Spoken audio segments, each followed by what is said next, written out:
Yabo, Agya Wiase Nyame sisi konko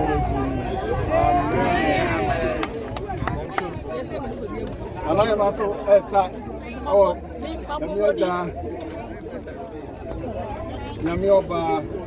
Nyame sisi konko Amen. What you bro? I'm going to come sorrow. Say aeroplane and I'm as usual. The channel fair. If you don't say you read your matter of Pentecost. Nancy, I'm a very original minister. We're going to make him answer. The bear minister and call me 1 year. It was 7 months in here. You made him answer and Agya Wiase made in a chair. Okwakwaye diama Kuruno. Church of Pentecost could be a sorry there no kasiye ewo sepe bruku. Ahaya so asante mampo. DVLA no immigration head office I the regional office ever ha. Nam dem doing so be formation. And so Mce Agya Wiase ahode ne kura no. Turbo engine. Me wa na okachire mse otukwa kwa brochiraba obedru ya no fafo no frem no minister adesrede na o ma me de to manim abra me ka me ma me ana me ka mampohema abra na ye bie immigration no na menti bese me ye ne ten ma we kwa afikura enu na ye fa emakru no ne fa hye o ma me ne bunyam anam si Agya what's it there? To hospital. Because I buy no cry about Cassia no mampo constituency in an afternoon, you do penny bit me. Because I pass a crubia and idea. And I buy no cry swine in a cahono. You do penny 8 years. Na nipo bacope. Eh, see, can see it to say, dear my, I was somewhere. I done a couple one shroud.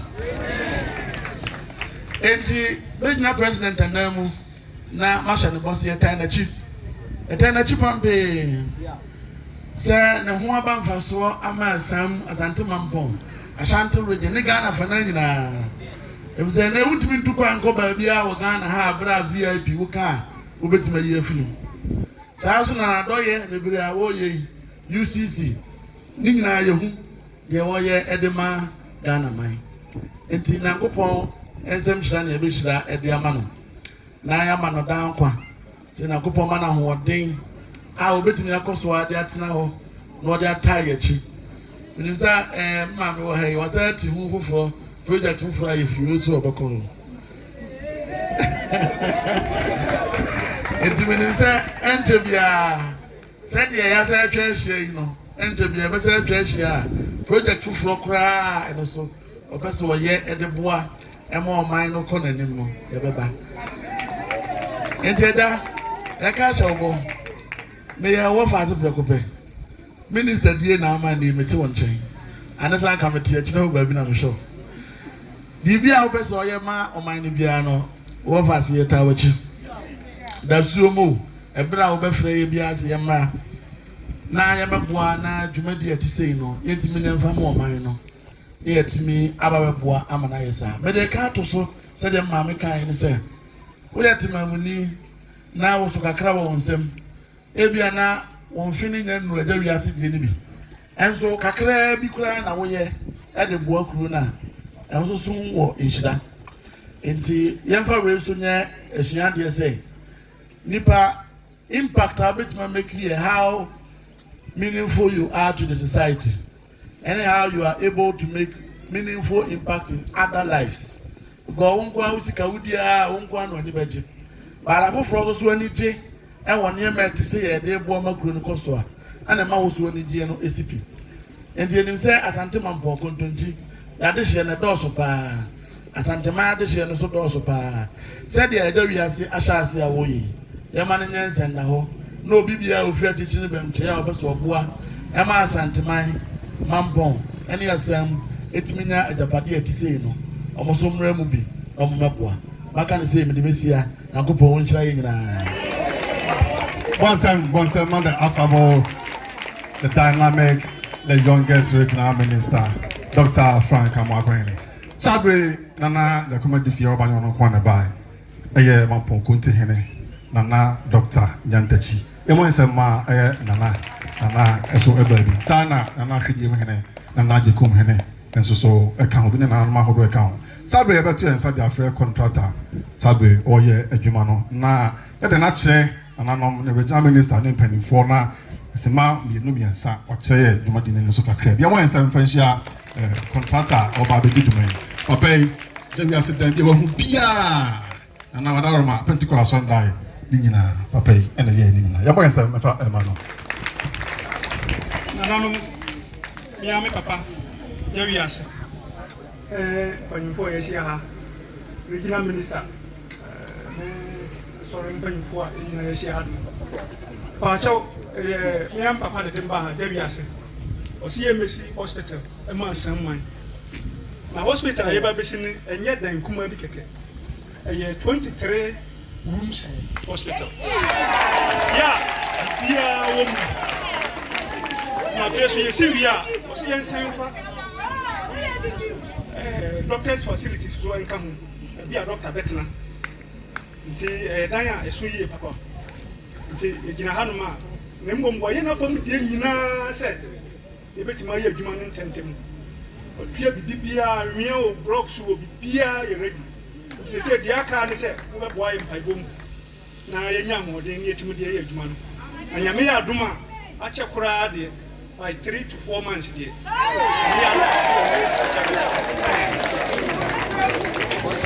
Emo nsema no. Masa me de da bia hana metiu. No na tia o. Was 3 to 4 months. What dey yenya na 5 and 6. 3 to 5 6. 3 to 4. What dey yenya na 5 amount. 3 to 4. Ele na na ma odaroma. Me say 5 was there be 3 to 4. Eda wan say. Ele eda say. Yo, Sabre ya kwe ni menche bia be wi. Ya to ensa dia fe ya medical doctor. Wo Mampon government hospital. Na ono so Dr. Kwesijima. Ya ba nsa mfa no. Na so me mai bi kakra e ba mfa jumadi a e ba bi di me ami mi apani e no. Na Mce Agya Difie Hon, the Honorable Regional Minister, Frank Amoakohene, Honorable Mce Agya Wiase, and another pedifua Udi and I in the stead of the Regional Director and the Municipal Director of Health Services. I think it's the last week and Agya Wiase firm after Anna Benana he made in Kumobi. Or firmina my mom and I teacher and I'm back in chain in the bar sites no. Na the mechanic say the Agya Wiase more than any one individual you'll be seeing na you better as the health of Mampon structure your babisi a bit pa ama pomodin akonkan na yenya say na regional minister kan 2 other communities ni na beboa na pomodin nechi nti yenka ni bebre ye begina Ghana Health Service and na yada Agya Wiase na masa asha de bosse structure ni nwi e kra no the best start to see it in komo ni abre the doctors ni abre the nurses so they are structure meeting engineer na for inse minya regional minister wo hey in na be di hu komo mi say MC wo hey in na be di hu komo regional minister do din say Dr. Pe o de ba kurewa ekyiri a edin na ye wo incentives a ye be keka ye be shete na nipa no ba watna ha na ni aka se be ya edwuma na Agya Wiase di e be di mu e da mase thank you. Thank you very much, Dr. Kwesijima. Sabre nche na ye be wi ye na ye ko akotwa homem ye wo di e romantic e da mase e mama kwa ba Sabre ye be ko ye Mr. Yawan Ponsamafo, Agya Wiase. I nay ye be see Yesudea hospital. Ever some one can say, ever shana. Go on Simon na into the ever thing. Yesudea. MC Nana Difie Agyakomah, the beautiful queen mother in the whole world. Nana Asamuhene. Nana ahimfo muba ye nyinara. Nana himafo. Asobufo abo ha nyina sori ma kroma fo mpanimfo mo betwa hye nyina. Nyankopon admada kwa na me ene dey. Mijira me nana ene minister ene Oma Asamuhene ene mpanimfo mo anim se mi beye sa hospital amamo. Enye ma ho odin, enye mnyansa, enye skada me wo, bet Nyankopon atum. Ade a me ye, nyame na se me ne. Na ebo minim se me nana Difie Agyakomah on de bininu idi kobo pa, ni ye bibia o se dada ka ye se ya eye wo ye se ya beboa, wo ye se beboa. Mezo bibia be bia no me bo ho mpaye ni Nyankopon ka chem se yewi me kai se ebra ye bia immigration no na na ka chem se ka ye koye bibi wo Mampo hospital me je ne ba bet we tu kwa no je bam timo ani se isi hospital in the hospital no me bedu Ghana na me rengi na mzana ashemwe na Nyankopon se menye was daddy me fauso e ho am ranking regional minister na regional minister kroni asante regional wakotia and was me wakotia dada wo de meba na me ka kire me wo fa Asamuhene was wo fa nyame nka ho me ka kire me ma was nyame nka ho enti ene de me gira ha e nyame ena si me di sa aduma wi enti obi o ha biala onfa akomapa empaibo emompaye emfoaso na Nyankopon hira se de kontata no ka no me de mawie mafamu de nyame se me nya mawie aka kontata no na sa asemfo no anama no bodi mpaibo ebeboa na boni bi ense na wakọ se de yepe se de na Difie Agyakomah e kan se afi pepe po be yare aba na doctors na hwe no nyame ti yade do nyare but o pese ye mie no within 1 year nyame pese so a ye bompa ye nyame ne hene ibia ni wa memini ahode contact no kra oni ahode nyame se ebe yi nti de make twatwa an se obi bi o biala enfam paibo akomapa entered medi ebedie nachi na yemfanye ne kuro no so ntumpo na otie gbobo so ewu se na peso ene eyewe medamo ase emi sham Reverend Kwame Nkrumah Hope no abompa ye se dwumadi no so obompa ye wi ana hema ne penifo ebe so ye dikan na e di omachi na for Africa Mate bompa Ejaba tampa bompa na wase Eda wase won ye yehunu ene ne ye yate Eda wase wo adaiso a wo de ma ya papa Agya Wiase na enne una modom so ama ye ni hunu ne ye hunu Eda wase wo Amoakohene ene ebenimfo na nanom eka ne ho Eda wase wo regional minister Mce coordinating director ene ebenimfo a ehia ha nyina police for account DSP Dr. Penia no so aba da wase wa kontum nhira wo dum obi biara a wo ba ye ya bompa ne sisi wie bibia na wo mo kwa Ewurade akontum nhira fa dum obi biara ye sada bompa ye e de Agya Wiase ne busua esa wonsa Ewurade ne wo ye nti obonsa mepese wo be kye ngwase beba enda ye gina wudin mu esere Ewurade sa wo bambo enye kese e wo no ne busua so Ewurade Amoakohene so edi Mampo nim ewo development e koso nyina ha yesre bambo e de ma wo no so yesre bambo e de ma nananum nyina ha Ewurade e bompa e de dwuma fo e be ye dwuma nyina sa wonsa ni obeso agboro ni obeso nsuo ni obe tu form ni obe bibia wo bambo ento obi biara so amodin ya amodin fa dum wo mu nyina na ye timi nye na bosome nyensa enan echi yɛtumi ahyia ne akasa Awurade wo na wayɛ afei adom afiri nyame hɔ ɛntɔ obi biara so ɔno nyame a ɔpɛ sɛ ɔpagya asɛe mu efi adom kɔ adom mu no sɛ nyame no wɔnhyira obi biara ɔde akoma pa ɛne ɔdɔ bɛta yɛ kyerɛ Awurade ɛnkae no mfa obi biara nhyira ɛma no na yɛnyina kɔduru efi a yɛremfi sɛ bɛka sɛ Awurade wo na wayɛ onyame agya nyame ɔba nyame nkonkro din mu ɛne abɔ mpae obi abɛka sɛ amen bia yɛ nyame pɛyɛ abra na sorry na yɛdi wo so obi atwɛn ma na hema ne na nom ne mpanyinfo ni kae sa na yɛ atwɛn na yɛ so didi na wo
Consulting, higher dispensary, higher pharmacy, higher store, office, store, laboratory, Baha, you have emergency ward, female, emergency ward, surgical ward, coffee rubber staff, you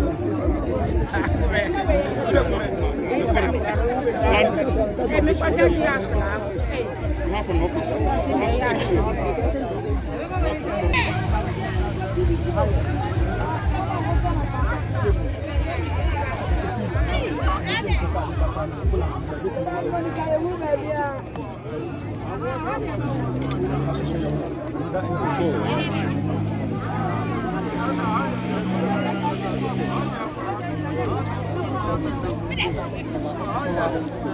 Animal, Bijana Blue, Fia Solo,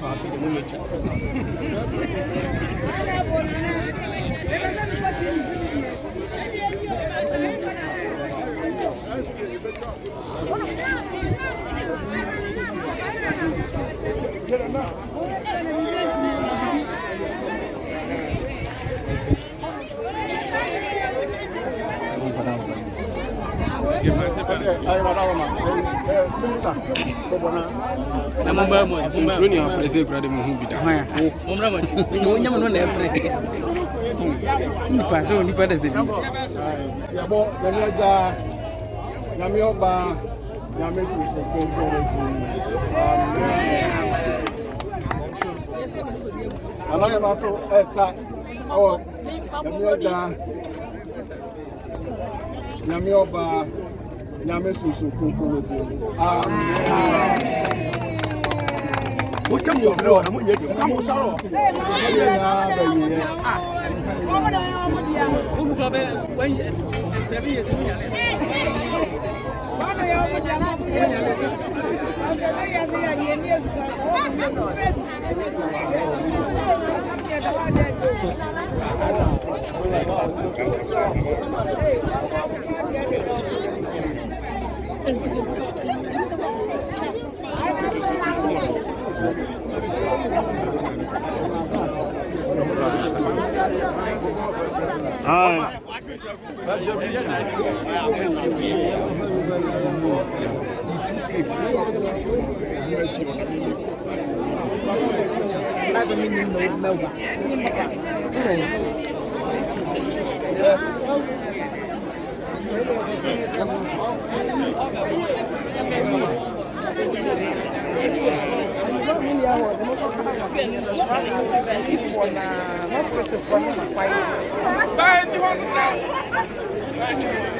Don't